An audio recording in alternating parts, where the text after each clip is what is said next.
आज मी घरातल्याच साहित्यापासून श्रीखंड बनवलेले आहे. जास्त काय अवघड नाही, सोपंच आहे. ही घरात लावलेली मी दही 2 दिवसात शिल्लक होतं म्हणताना 2ही दिवसाचं दही एकत्र केलं.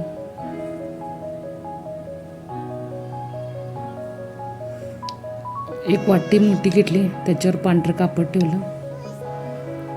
त्यात आता ते दही ओतून घ्यायचं. त्या कापडावर दही ओतल्यामुळं काय होते, पाणी वेगळं होते आणि दही ते घट्ट तसंच राहते आतमध्ये. त्याचा गोळा बनतोय. ते तुम्हाला मी दाखवूनच आहे पुढं.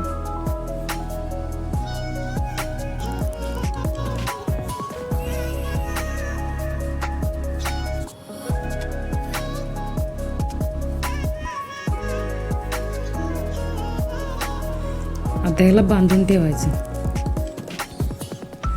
हे कुठंतरी अडकवलं तरी पण चालतं किंवा चाळणीवर ठेवलं तरी पण चालते. म्हणजे त्यातलं पाणी सगळं पूर्ण नितळलं पाहिजे, तरच त्याचा घट्ट गोळा बनतोय.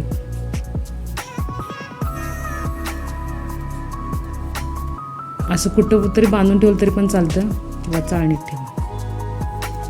एवढं पाणी कसं पडाले. मी या पूर्णाच्या चाळणीवर ठेवले. झाकून ठेवायचं. सकाळी करायचं असलं तर संध्याकाळी ठेवायचं, संध्याकाळी करायचं सकाळी ठेवायचं. आता ह्याचा बघा कसा गोळा बनलाय.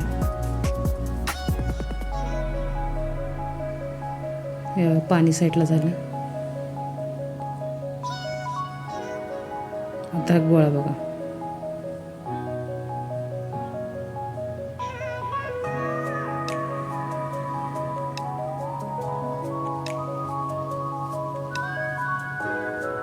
मोदकासारखा गोळा तयार झाला.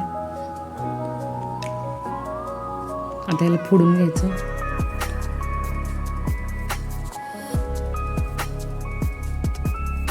मी वाटीत साईडला घेतले. आता एक वाटी साखर बारीक केली आणि ह्याच्यामध्ये घालायचं. जसं तुम्हाला गोड पाहिजे त्यानुसार वापरा साखर. कोणाला जास्त गोड आवडतं, कोणाला मिडियम लागते. मी थोडं मिडियमच केले, त्याच्यामुळे साखर थोडी कमी आहे.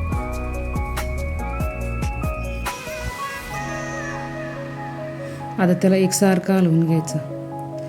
सगळं जीव एकत्र झाला पाहिजे, साखरेचा आणि गोळ्याचा.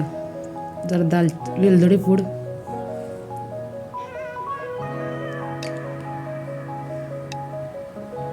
चमच्यानं हलवा किंवा ते रवीसारखं एक हे मिळतं त्याच्यानं हलवलं तरी पण चालते. बघा मी याच्यानं हलवलं. एक जीव झाला पाहिजे पूर्ण साखरेचा आणि त्या गोळ्याचा.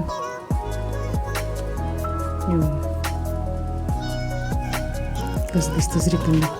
ह्यात पाहिजे असेल तर तुम्ही केसर पण घालू शकता, 1-2 काड्या. मी नाही वापरलं. आता हे चपातीसोबत खायला रेडी आहे. बघा, आवडल्यास लाईक करा, शेअर करा, कमेंट करा. या श्रीखंड चपाती खायला.